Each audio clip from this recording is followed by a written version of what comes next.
Hello there and welcome to my YouTube channel. This will be my very first video, so I am excited and a little nervous to get started, but I have some value I believe I can bring to the world, and that's the point of this YouTube channel. I'm going to be doing different topics, different series of videos, and the very first series that I'm excited to do is how to buy your first real estate investment property in Bali. Should first preface this, I'm no way an expert on investing in Bali or how to even buy real estate investment properties in general. I'm not really an expert on anything, so this is not financial advice, not legal advice.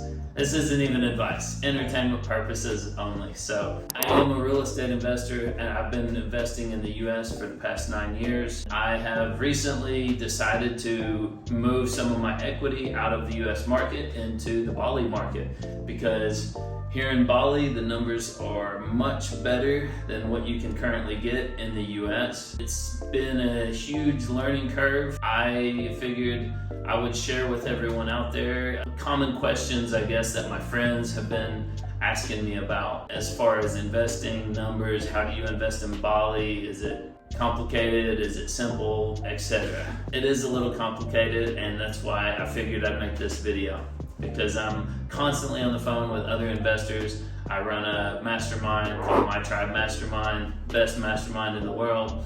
And so I've been talking with a lot of mastermind members about their questions about investing in Bali, as well as a lot of my friends are curious about it since I've been posting on social media saying I'm looking at villas, I'm looking at condos, and so I've been on a lot of phone calls recently talking to people about investing in Bali, and I thought, why not just make a video and answer all these basic questions?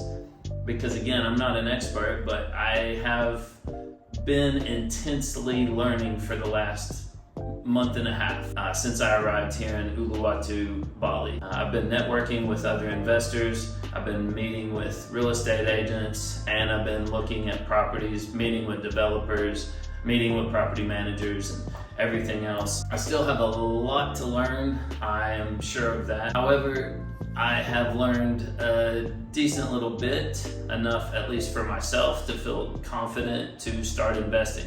So currently I have 2 investment properties under contract to purchase, and they are both what they call off-plan here. It's basically pre-construction. Anyways, let's crack right into it, and I'll try to make this short and sweet. There's going to be a lot of follow-up videos to this, and if I make any mistakes in this video about what I say and I in the future learn that what I told you wasn't correct, then I'm gonna, those will be in the follow-up videos about things I've learned where everything I made mistakes with, etc., will be corrected.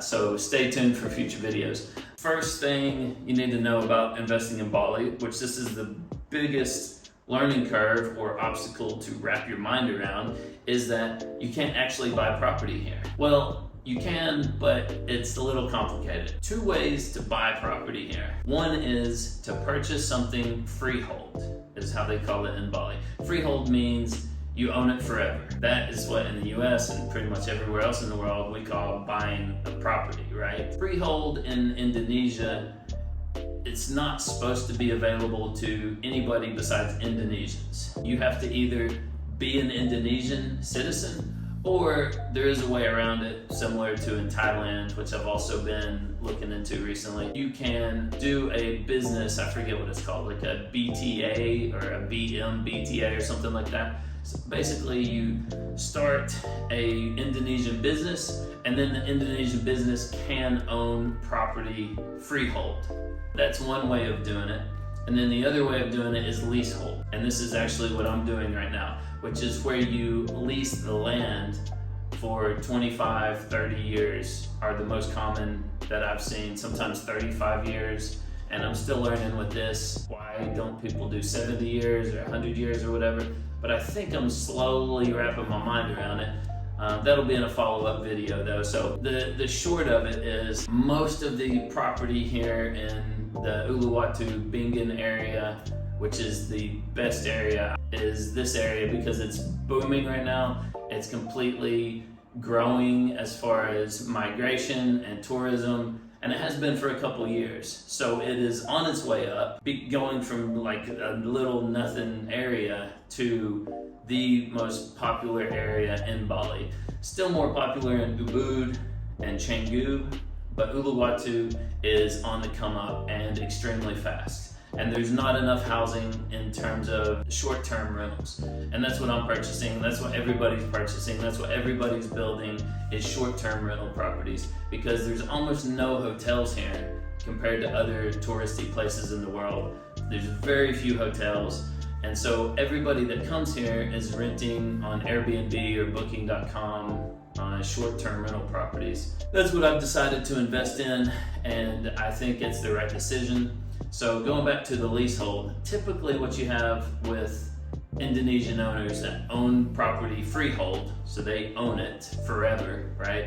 Unless they sell it freehold to another Indonesian or an Indonesian business, they will lease their land for 25 years or 30 years. Almost 100% of the time, from what I've seen, in the 25-year lease, there is a option, a guarantee, right, to do a new 25-year lease at the end of that 25-year lease. So a first right of refusal, basically, option to renew. 25-year leaseholder is guaranteed the right to extend for another 25 years, totaling 50 years that you could be owning the land, which is actually leasing the land. It's basically renting the land, you know. Most investors don't like, which there's pros and cons to this fact. For example, there's way less competition here because people are scared of it, people are scared to learn it, people don't understand it, and people like me who have never bought in condos before, I've only bought property where I own the land. I'm scared of HOAs, I'm scared of condos back in the US, so I have always only bought property where I'm gonna be the landowner because I have control issues, to be honest. That's why I invest in real estate, because I can control it, unlike other investments like the stocks or crypto or whatever that can be easily manipulated. I like hard assets. Basically what happens is you buy leasehold, you own it for potentially 50 years. You get a price on the land per year, and you pay all 25 years in advance. So it's, you know, something like, let's say $5,000 per ARTA or whatever. Still don't even know how much that is. It's like an acre, but it's called ARE. And that's how they measure the land here. So anyways, you buy a piece of land for 25 years, you pay for it all in advance, and then at the end of that, in your lease should be market value releasing after 25 years. So in 25 years, basically the property is appraised, just the land, not the structure, but the property is appraised, and you pay the landowner 25 times the new market value at that time. There's a lot of different stuff that goes into this, and from what I understand, the main thing that investors are doing with landowners is they'll pay for the 25-year lease up front, and then after 5, 10, 15 years, they'll approach the landowner and they'll say, hey, if you want, I'll go ahead and give you the payment for the next 25 years. That way they can go ahead and take care of that. They can negotiate a deal, right? So they can say, I'll give you current market price before my 25-year lease ends. I'll give you today's market price, and I'll give it to you all at once right now. Even though we're not at that time yet where the lease is ended, we're gonna do a new lease. Let's go ahead and do that new lease, and I'll give you today's market value for it. So the investor gets a little bit of a deal on the land. The landowner is typically happy with that too, because they get paid in advance. So it's kind of a win-win situation. And from what I've been told, the landowners almost always extend the leases. Kind of forever, basically, right? From a US investor's perspective, I'm thinking, when I first got here, this makes absolutely no sense, right? Because you only own the land, let's say, for 50 years. You're only guaranteed the land for 50 years. So you're gonna go $150,000 structure on this $50,000 land or whatever it costs. And then after 50 years, in theory, the Indonesian landowner can just say, I don't wanna renew the lease with you. Thanks for the free house, right? That doesn't make any sense from an American investor standpoint. But from what I've been told, the landowner doesn't want the structure. They don't want to get into the Airbnb business or the hotel business. I mean, there's people building hotels here right now on leasehold land. So they're building multi-million-dollar structures on land that is rented. The thing about the culture here is, well, there's a lot of stuff to go into there, but basically, from what I've been told, almost guaranteed, but not guaranteed, the landowner will extend the 25 years after the end of the 50 years. He'll give you another 25 years. So you just keep extending. And typically what investors do is they sell it way before the time is up anyways. A lot of times, like other places in the world, people buy pre-construction or off-plan, like they call it here. And then, so you make a deposit to the developer. The developer is the person that has the lease or the sublease. So he gets a lease on a big piece of property. He does subleases, kind of like subdividing, does subleases, and then each villa he gives a sublease to, and that sublease is tied directly to the landowner. Then it's between you and the landowner if you want to extend, but everything from the developer's original lease carries over to the sublease. So if there's a guaranteed 25-year extension on the lease, the sublease will have the same. So basically, what investors do, one of two things commonly.